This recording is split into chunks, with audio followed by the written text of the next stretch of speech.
Well, hello. Today is Thursday, June 21st. Boy, this month is going by fast. You know, the older you get, the faster time goes by. It really does. Valerie Reese was commenting on my picture right there. If you look at it closely, it's kind of hard to see, but all of the branches spell out love. L-O-V-E.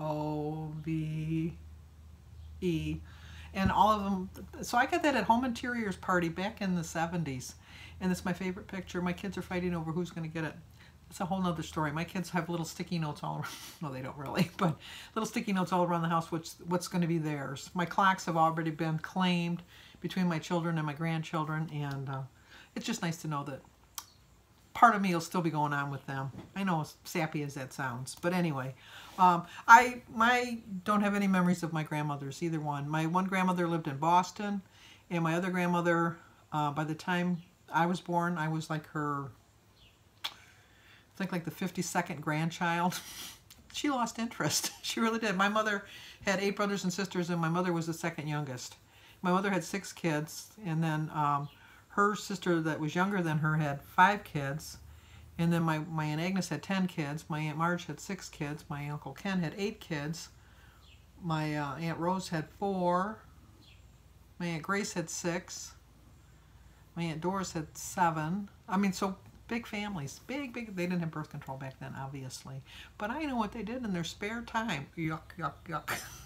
So anyway, I'm not showing you my food. I told you I'm part of a collab, whatever you want to say, with Weight Watchers with Carrie, and I'm going to show you my food. I have been filming my food each day, and we're trying to go 10 points under.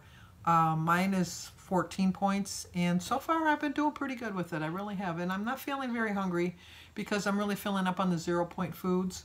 I'm still trying to get my fiber. I'm getting my protein at every meal, and obviously my fruits and vegetables, because you know I can't go without my fruits and vegetables.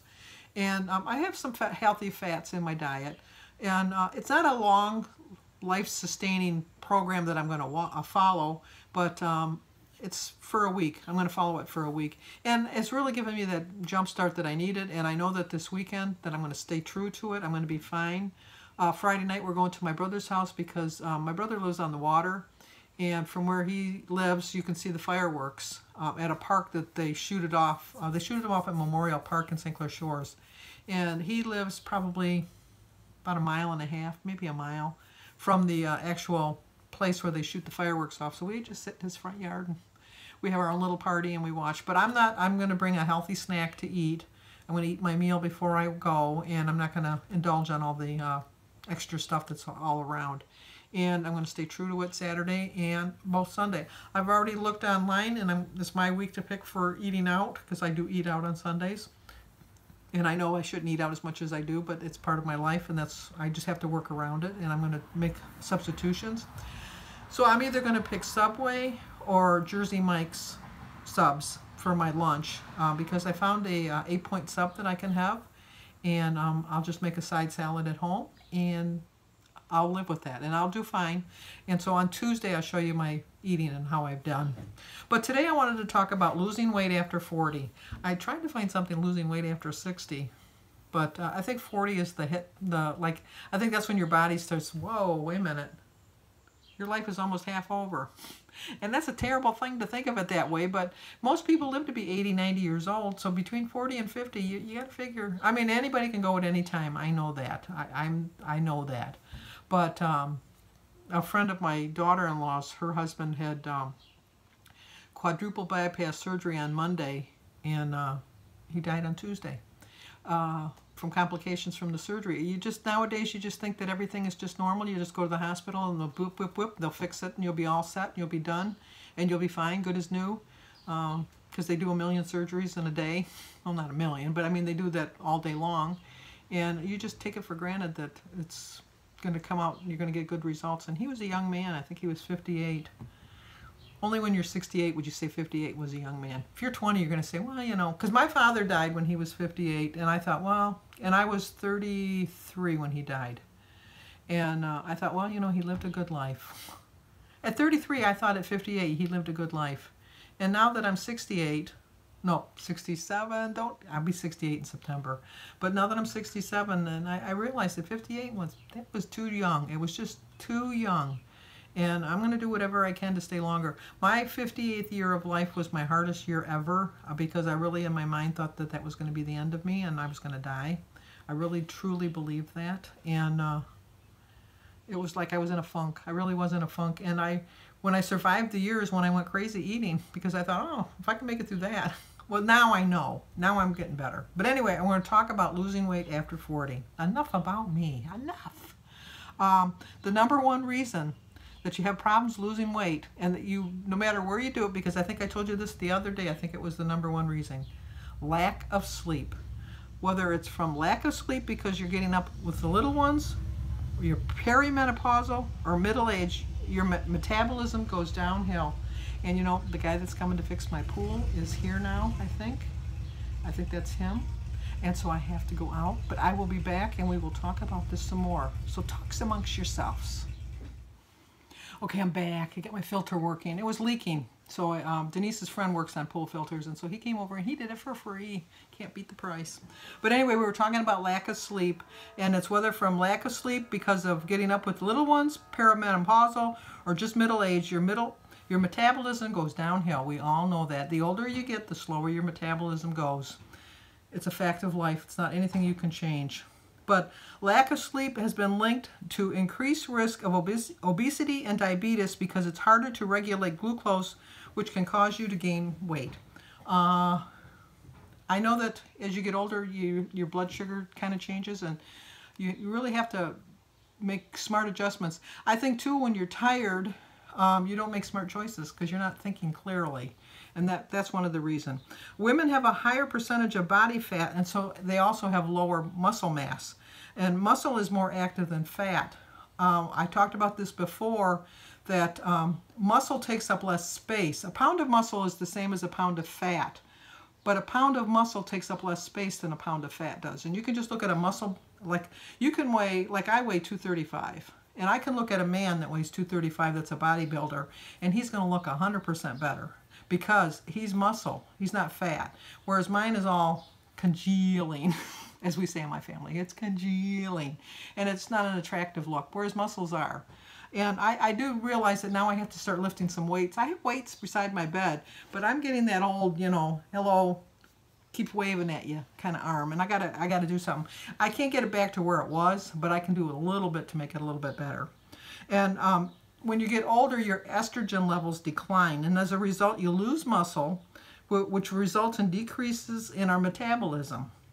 Plus, the less estrogen leads to fat deposited in your midsection. Because if you ever notice, like a middle-aged person, man or woman, they tend to gain it in their midsection, and the women more so because of the estrogen. But you just have to know that this is part of the fact of life, and you have to think of different ways that you can get around it. And the loss of muscle decreases the number of calories you need to maintain weight. Obviously, muscle is going to require less calories to keep it going. And the fat just, you know, is like, give me more, give me more, give me more. It's like a drug addict, you're fat. It's just like they're never satisfied with just that one cookie or that one hit of ice cream.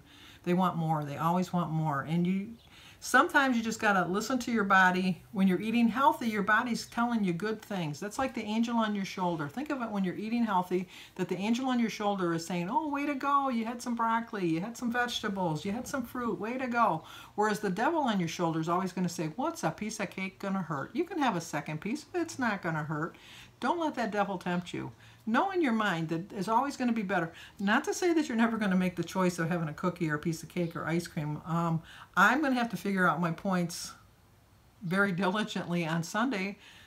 No, now that I think about it, I can't even have a slice of cake because a slice of cake is like 12 points. So I can't even have a slice of cake. But you know what? It's not going to kill me not to have a slice of cake. I know it's a birthday and I know I should have a piece of cake. But no, I'm on this challenge. I'm committed to this challenge. Even though I didn't stay on it on Monday, I stayed within my 24-point range, and so I feel very accomplished as far as that goes. So what you want to do, these are the 5 tips for losing weight after 40. Move your body. I like to get up and walk every day. I haven't walked in the last couple of days. The weather just hasn't cooperated. And I have both granddaughters, and I know that they could walk with me. But I've been busy doing other stuff. So once again, it's an excuse, but it's an excuse that I'm going to try to convince myself is a good enough excuse, although it really isn't. Number 2 is cut your calories. Like I told you yesterday, if you just cut 100 calories off of each meal, that's all you really need. And it'll be so productive in the long run. It may only be a 3/4 of a pound at the end of the week, but oh my gosh, last week when I gained 1.7, I would have gladly took a 3/4 of a pound loss. Number 3, I don't follow. Eat breakfast. I don't eat breakfast. I mean, I eat a breakfast meal, but I don't eat it at breakfast time. I just can't. I've tried. And I know that you shouldn't say you can't, but I just can't.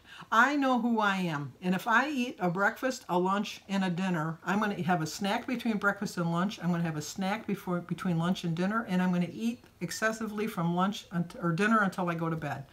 That's who I am. You have to recognize who you are. And I recognize that's who I am. And number 4 is, oh no, actually it was only 4 meals. I thought it was 5, but it's 4. Eat smaller, healthy meals.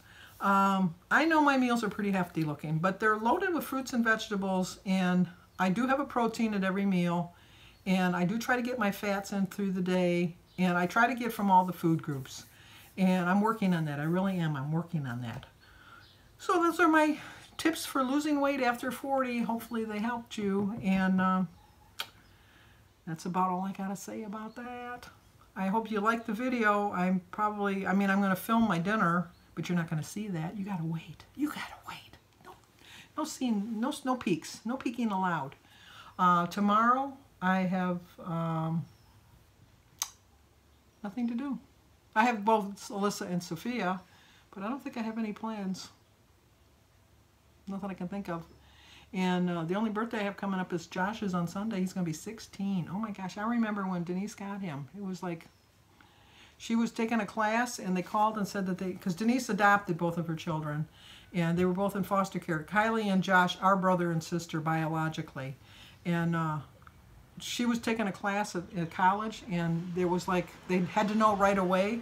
And so I called security and had them go in the class and called Denise and told her to call the social worker right away.